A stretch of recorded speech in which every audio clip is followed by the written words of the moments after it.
In football, I had in my career two great passions, Inter and Chelsea. And Chelsea is more than important for me. Chelsea isn't exactly a team that invites coaches back. Usually, when their time is up, it's for a reason. The door is closed. Jose Mourinho, likewise, isn't exactly a coach that returns to a previous workplace. Usually, when his time is up, it's for a reason. There remain no bridges to cross. But fate is a funny thing, isn't it? Despite the disposition of each of these entities, their destinies were interlinked for much longer than both had likely anticipated. The door was ajar. The bridges were intact. The return of Jose Mourinho, the only return of Jose Mourinho, was a lot of things. Explosive, stagnant, euphoric, litigious, vindicating, regretful. There are few people in the world that can generate admiration and animosity at the astounding rate that this man can. Today, we talk about why. Today, we talk about Jose Mourinho's Chelsea, Part 2. Hello, hope you're well. If you haven't, feel free to subscribe, helps the channel out a lot, and here's a picture of a puppy to seal the deal. Justified or not, burning bridges seems natural to Jose Mourinho. With that in mind, we pick this story up in Madrid.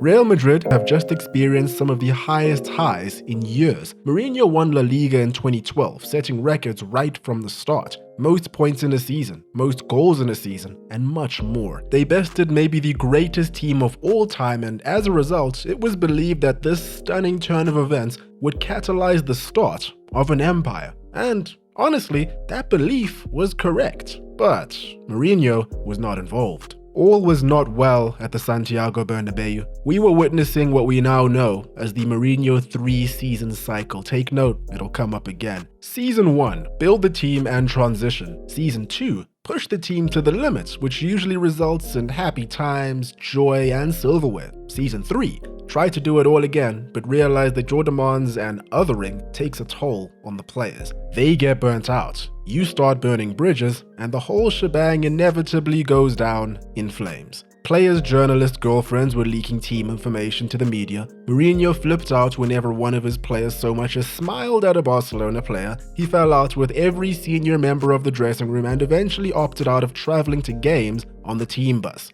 traveling to games on his own. Madrid finished 15 points behind Barcelona, who equaled his record-setting tally the year before. He lost patience with the media and what he believed was a never-ending witch hunt, so he stopped appearing at obligated presses and pre- and post-match interviews, sending his assistant manager, Aitor Karanka, in his place. Towards the end of the 12-13 campaign, there was nothing really left to salvage. Real Madrid lost the Copa del Rey final to Atletico Madrid, and Mourinho didn't even collect his runners-up medal. His assistant went in his place. 3 days later, he was confirmed to not be returning in the following season. Note that he had only just signed a shiny new 4-year extension going through to 2016. Florentino Perez, in an attempt at diplomacy, stated that nobody had been sacked and that this was simply Mourinho and Madrid parting by mutual consent. Doubt. All the same, it was time for a new beginning, and rumor has it that he had his heart set out on one destination post-Madrid, Manchester United. Through the accounts of a few people in the industry, there is reason to believe that it was an open secret that Sir Alex Ferguson actually wanted to retire in 2012, not 2013. However, after losing the title to Manchester City in 2012, on the final day on goal difference, he felt obliged to stay on. Here is former QPR youth coach Mark Bircham talking about it on the Under the Cosh podcast back in 2020. It was funny because Mark Hughes got a call after that game. Ferguson was retiring. That was going to be his 20th league title. He was retiring, that was it. They'd already planned it. But because he lost it last kick of the game at Man City, he had to stay on as another year. Now, this account does seem somewhat credible, as Mark Hughes was the manager of QPR at the time, the team Man City beat to win the title, and Hughes has a storied history with Fergie. So based on all of that, it follows that if this was such an open secret, it's not a stretch to say Mourinho was in the know. In fact, Sid Lowe, a well-known English journalist based in Madrid, whose focus area is La Liga, asserted that Mourinho was hoping to get the United job in 2012, but football moves fast, because only a year later, Ferguson had finally decided to walk away and was quietly doing outreach in search of his replacement. Again, however, it wasn't meant to be. Not yet, at least. As per Ferguson himself in his 2015 book Leading, it became apparent that Jose Mourinho had given his word to Roman Abramovich that he would return to Chelsea. So I guess it wasn't actually time for a new beginning, it was more along the lines of being time to unpause a movie you've had on ice for 6 years. Completely understood. I mean, I do the same from time to time. I know that in England, I am loved by the fans and by the media, which treats me in a fair way. I know I am loved by some clubs, especially one, and in Spain the situation is a bit different because some people hate me. And many of you are in this room. This was Jose Mourinho the night that Borussia Dortmund dumped Madrid out of the Champions League. It was about 3 weeks before him leaving the club was made public. Mourinho was of course the Chelsea manager in the past, and to this day, he is the most decorated coach in Chelsea's history. To some, Mourinho is an idea. He's a symbol of the progress that Chelsea have made since 2003, from being a big club but certainly not one of the elite, to then nabbing the Champions League holding manager, building the most feared team in the land, and winning back-to-back championships immediately, both times convincingly. In many ways, Chelsea are forever in his debt, and as such, there will always be a fondness. He managed Chelsea between 2003 and 2007, winning trophies in every full season he was there. In 07-08, after a poor start to the year, he left Chelsea by mutual consent 6 games in. Again, questions on the mutual part. Mourinho then hopped from Chelsea to Inter Milan to Madrid, picking up a Champions League trophy and 3 league titles along the way. Many were begging him to stay in Italy, followed by many begging him to leave in Spain. Contrasting legacies, yet together are equally balanced. Evidently, none of this affected how Chelsea felt about him, so nobody was too surprised when that fondness brought him right back to Stamford Bridge. Chelsea had endured a complicated period in his absence. In 6 years, they had housed 5 full-time managers, 2 interim managers and 1 caretaker, all in the name of getting Papa Roman Abramovich what he wanted: trophies. You'd think that the club was in crisis by that description, but actually, they won the Champions League, won the Europa League, won the Premier League, won the FA Cup, and only finished outside the top 3 once. And even crazier, the victories that mattered the most here were won by changing manager mid-season. So maybe there was a method to all of this madness. Whatever the method was, would it work again? Were Chelsea getting the same hungry, self-assured yet impetuous man they had before? Please don't call me arrogant, because what I'm saying is true. I'm European champion, so I'm not one of the bottle. I think I'm a special one. I think everyone, not just Chelsea fans, were hoping so. A Premier League with Jose Mourinho in it is a Premier League worth watching. As per Mourinho's own words in his first presser, he was indeed the same man, albeit seemingly with a slightly less venomous demeanor. I'm the happy one. Time flies. I have the same nature, I'm the same person, I have the same heart, I have the same kind of emotions related to my passion for football and for my job, but I'm of course a different person. Although it wouldn't take long for the venom to resynthesize. Mourinho was back, and make no mistake, there were a lot of expectations. Chelsea may have still been winning in his absence, but there's absolutely no doubt that they were a club in flux. Mourinho, a serial winner, was brought in to reduce the requirement of that luck factor, and the tone was really set for the entertainment that was about to unfold for all those watching with one of the early matches in the 13-14 campaign, the UEFA Super Cup, contested between the recent winner of the Champions League and the recent winner of the Europa League. Chelsea, Europa League, Bayern Munich, Champions League. A replay of the 2012 Champions League final and a clash between eternal rivals Jose Mourinho and Pep Guardiola, both of whom were in charge of new clubs. The match was as entertaining as you would expect, 2-2 overall, with Chelsea taking the lead twice, only to be cancelled out, Ramirez picking up a red card and Bayern winning on penalties. Entertaining for us, maybe not so much for Papa Abramovich.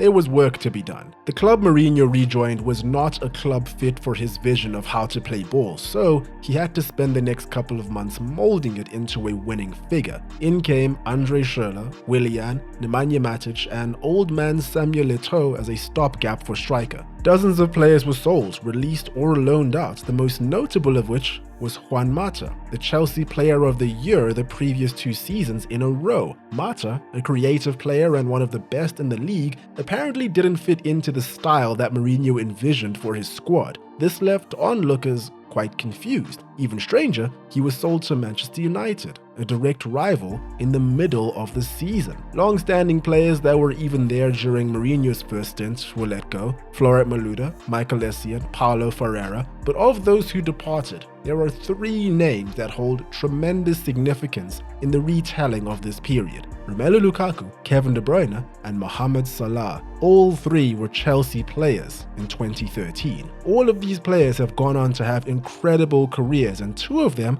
have been the faces of the Premier League for almost 10 years now, while playing for rival clubs. All the same, contrary to popular belief, there is reason to believe that Chelsea don't regret this house cleaning exercise as much as many people like to believe. None of them were ready to contribute significantly. They didn't make our team stronger. Let's not forget, we were one of the best teams probably the Premier League has ever seen in the early days when they arrived, so they were coming into one of the best sides, which was even more difficult. John Terry. De Bruyne wanted to be guaranteed a first-team spot, but Chelsea already had Oscar, Eden Hazard, and Juan Mata, initially at least. All players that were the finished product and ahead in the advanced midfielder roles. Mourinho wanted to keep him, believed he did not possess the mentality to compete for a spot. And I told the club, no, I don't want him on loan, I want him with me. He stay with me and he starts the Premier League playing on the starting 11. After that game, we played European Super Cup against Bayern and he didn't play that game. The next day, he wants to leave. So off he went to Wolfsburg for 18 million. Mohamed Salah was the same. Salah was actually a Mourinho signing after all. He was in Mourinho's plans, but Salah himself was impatient. To be a Chelsea player, you need to perform or you have to wait. He didn't want to wait. He wanted to go on loan, and then Chelsea at a certain point decided to sell, and that was not me deciding to sell. Ahead of Salah, Chelsea had Hazard, Willian, Mata initially, and Andre Schürrle. And you know what? Good for them for knowing their worth. From the sounds of things, to become who they've become, they simply had to believe in their abilities and leave. Lukaku was similar to Salah in that he had to go on loan and eventually decided to leave outright. However, he seems to be the only one of the 3 that maintained a warm relationship with Mourinho. They would meet again, and then again. So we're at the first step of the 3-season cycle. The first season was supposed to be transitional. However, Chelsea only finished 4 points off champions Manchester City, the same City that Chelsea did the double on. He ruined Arsene Wenger's 1000th game in charge by gunning Arsenal down 6-0. They also did the double on Liverpool, not dropping any points to both teams that finished above them. Jose Mourinho is the king of winning in his own backyard. He once went 9 years without losing a single home game, 2002 to 2011, spanning 4 different clubs in Porto, Chelsea, Inter, then Madrid. He lost 3 home games in total in Spain, meaning between 2002 and April of 2014, in 210 home league games, he only lost 3 times. The 4th came against Sunderland on the 34th match day in 13-14, and because life is so unpredictable, Chelsea then proceeded to draw to an already relegated Norwich on the penultimate day. Those potential 5 points would have won them the league. Then again, if your aunt had balls, she'd be your uncle, but she doesn't, so she's not. Do you know what I'm trying to say? They made the Champions League semi-finals too, but were knocked out by Atletico Madrid, denying the world of a grudge match versus Real Madrid in the final. Again, here was Jose Mourinho working his magic at Stamford Bridge, coming in and immediately raising the levels required. Abramovich scoped what was cooking and gave Mourinho everything he wanted in the off-season. Cesc Fabregas, an outrageous play for obvious London rival reasons, the man that was made captain of Arsenal at 21, left when Arsenal needed him most, made a relatively underwhelming splash at Barcelona, and returned 3 years later to join one of Arsenal's biggest rivals, under Mourinho, no less. To be fair, Arsenal was Fabregas's first choice, but Wenger's roster was already stacked with creative midfielders, mainly Santi Cazorla and Mesut Ozil. And at the end of the day, my man has to work somewhere, right? £27 million. Diego Costa, a true leading man and a batshit crazy one. Beautiful. English, please. Beautiful. Winner of La Liga with Atletico Madrid in 13-14 with 36 goals in all competitions. £32 million.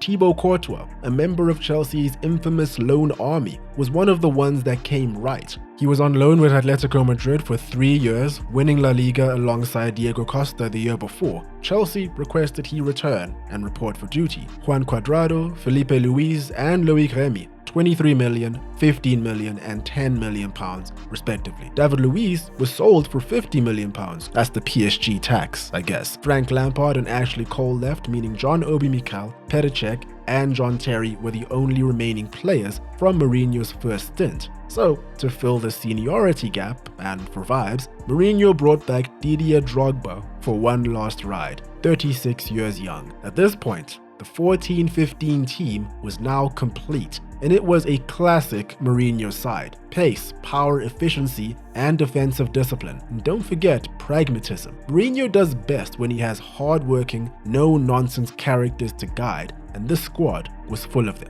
For the most part, this is how the team shaped on paper. A 4-2-3-1, the most popular formation of the last decade more or less, for good reason too. It offers solid defensive stability, control of the center with the double pivots, and beaming potential for a lethal front four. Nemanja Matic and Cesc Fabregas were perfect foils. One the enforcer, one the quarterback. 18 assists worth of quarterbacking, the joint second most in a single season. John Terry was still kicking at 34, playing every single minute of the league. Now partnered with Gary Cahill and Thibaut Courtois behind him, they formed a wall that wasn't being penetrated. Branislav Ivanovic and Cesar Azpilicueta were one of my personal favorite fullback pairings in all of football, purely due to how unique both were as players. Both stocky, physical dudes that looked more like centre-backs than fullbacks we see nowadays. No fancy pseudo-winger activity. They got up and down the flank. Sure, they could score too, particularly Ivanovic. But what you got here was just pure, hard-working, wide defensive, full-blooded British work from the Spaniard and Serb. Which brings us to the front four. Willian was an all-round workhorse, a wide player who was really a central player at heart with his movement tendencies, but still knew how to stretch the play. Oscar, an 8 or a 10, often giving 8 out of 10 performances, dribbling, passing, pressing, he could do it all. Diego Costa, as we've said, big, menacing, sketchy, 20 goals. Finally, the crown jewel was Eden Hazard, one of the greatest Premier League players of all time, and consistently great too. Along with Terry, he also played all 38 games of the season, 14 goals for him, Player of the Year. With this team, there was bus parking when need be, but only in the later parts of the year to prioritize points and results. Initially though, this was a free-flowing side, scoring 2 or more in almost every game. This team was comfortable enough at ball retention and imposing themselves against the lower teams, but were extremely pragmatic against the bigger teams. Against Manchester United, Liverpool, Arsenal, Manchester City, and Tottenham Hotspur, they never achieved a possession stat over 48% bar one of those matches. Coincidentally, it was the one that they lost. Tottenham Hotspur away. All of this resulted in an 8-point gap at the top when all was said and done. A League Cup was added to make it a double. Mourinho had done it. Once again, he showed us all why he was the chosen one.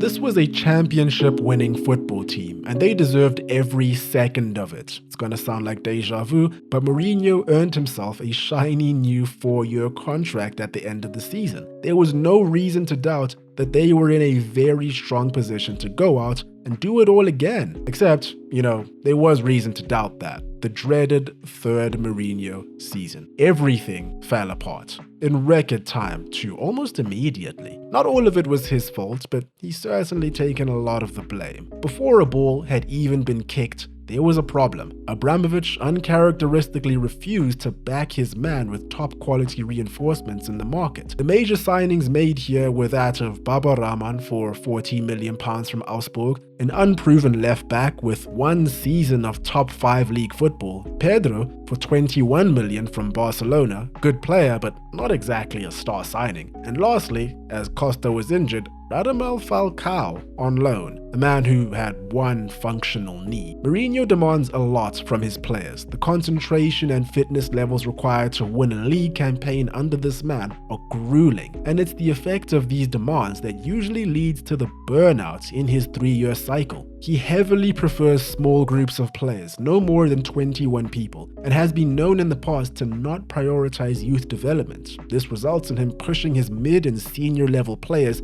to the absolute limit. For that, you simply need elite players constantly coming in. Mourinho wanted Paul Pogba. Mourinho wanted Raheem Sterling. Mourinho wanted John Stones. He got none of them. Now, Mourinho, to his credit, likely recognized how far he pushed these players, so he opted to give his players a big break in the off-season and have them gain match fitness during the tail end of the pre-season. Chelsea failed to win a single pre-season match. 2 draws and 2 losses. Not like these matches actually mean much, unless you're Tottenham Hotspur, but they are indicative of readiness, and Chelsea did not appear to be ready. The first game on the calendar showed us just that. Arsenal vs Chelsea in the Community Shield, 1-0 to the Arsenal. The first time Wenger had beaten a Jose Mourinho side in 14 attempts. It was a sign of things to come because it was all downhill from here. But what happened next would go on to infamously define Chelsea's season. Swansea, Stamford Bridge,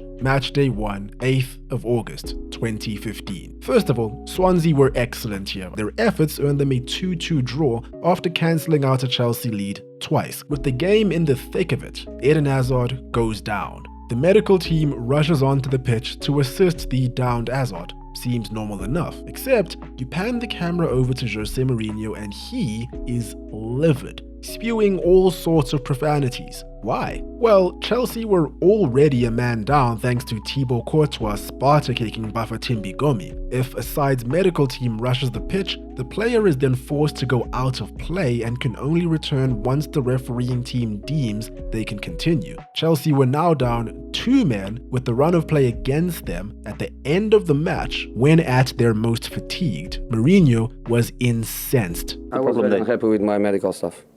Because you have to understand the game and you have to know that you have 1 player less. He strongly believed the injury was not serious enough to warrant intervention by his support staff. In fact, he was so incensed that some believe he crossed the line. Of the 2 doctors that ran on the field, one was Chief Physio John Fern and the other was first team doctor Eva Carneiro. John Fern was the first to rush the field, and taking a look at what's publicly available, this incident didn't affect his career all that much. His LinkedIn indicates he remained at Chelsea for a further 8 years and is currently the head physio of Al Ahly. In another world, we would be saying the same about Carneiro. However, for her, things played out a little differently. She, along with Fern, was reportedly demoted from working with the first team within days, with her later alleging that this was at the request of Mourinho. Quote, "She works in academy team or ladies team, not with me." It was alleged that in his rants, Mourinho uttered the words "filha da puta," Portuguese for daughter of a whore, not to be confused with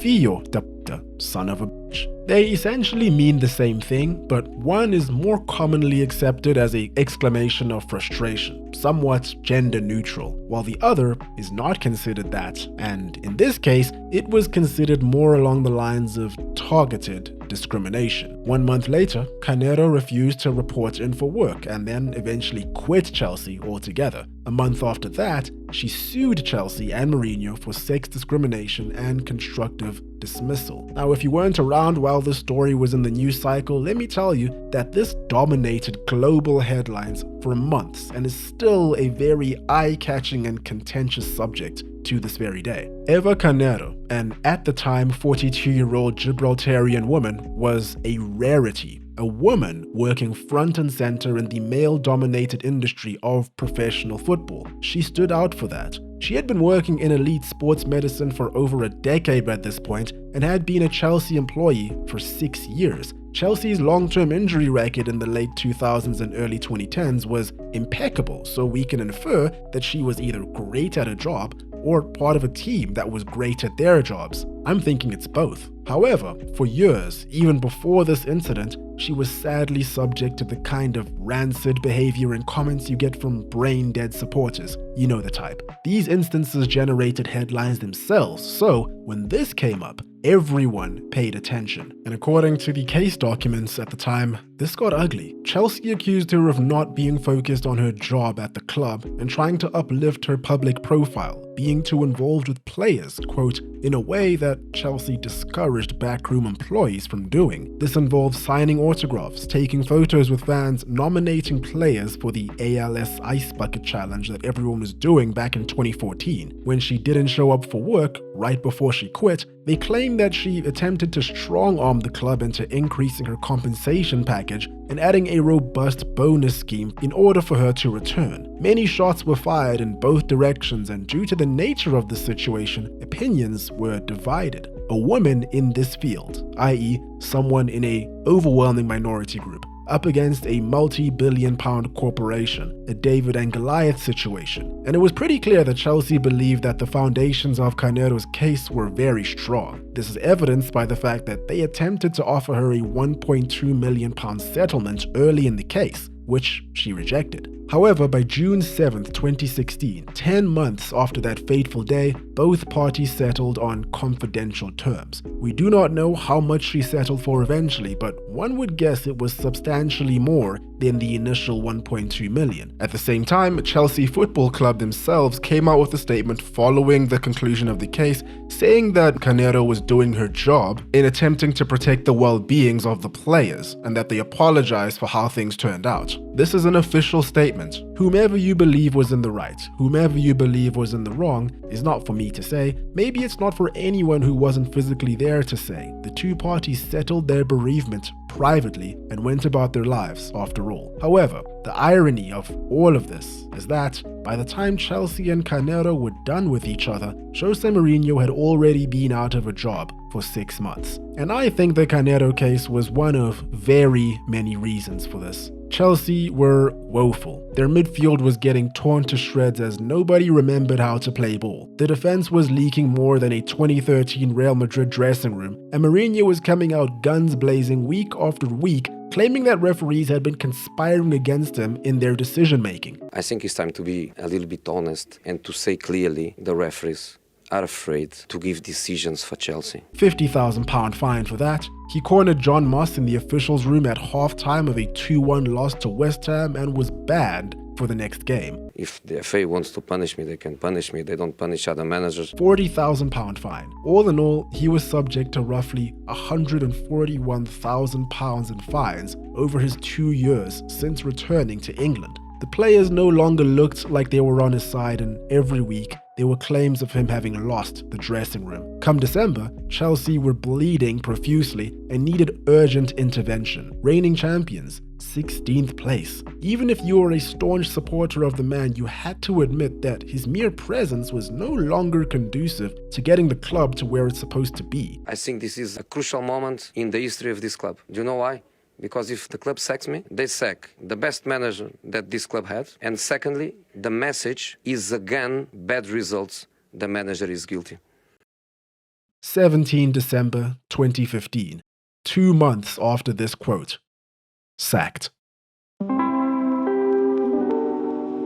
Chelsea fans were and likely are still in love with Jose Mourinho. One game after being handed marching orders, a banner was unveiled dubbing Costa, Hazard and Fabregas as rats. For some reason, many believe that these players were leading a mutiny. I don't know how true any of this was, as all of these players speak highly of Mourinho to this very day, and he does the same. And what about Jose Mourinho's departure? Well, a lot has been said and many wrong things about that. I love Jose, I consider him even my friend. We still keep in touch right now. I think Jose's biggest problem was that he trusted us too much. He gave us more holiday because we were champions. He believed in us more, he trusted us more, and we let him down. Plus, it's since been understood that Hazard and Costa were either injured or playing through injury this season, hence their drop-offs. Some believe Chelsea did not afford Mourinho enough goodwill, considering what he's done for them. Ironically, it was his goodwill with the club that bought him so much time to try turn things around. If you remember back, it only took 6 games for him to leave the first time around. However, he could not turn things around. And it's really hard to argue against this sacking, because Chelsea climbed from 16th to 10th after he was sacked. And the very next season, the very same team, now under Antonio Conte, surpassed even the 14-15 title-winning side in almost every metric. More points, more wins, more goals scored, higher goal difference, champions. And all it took was N'Golo Kante. But listen, I've said a lot of things in this video. All of that aside, we should remember this Mourinho Chelsea side and remember them well. As time passes us by, I think we can all agree that this was probably the last great Mourinho side. They weren't perfect, but they were winners. And even if it didn't always seem that way on the pitch, they always knew how to keep things interesting.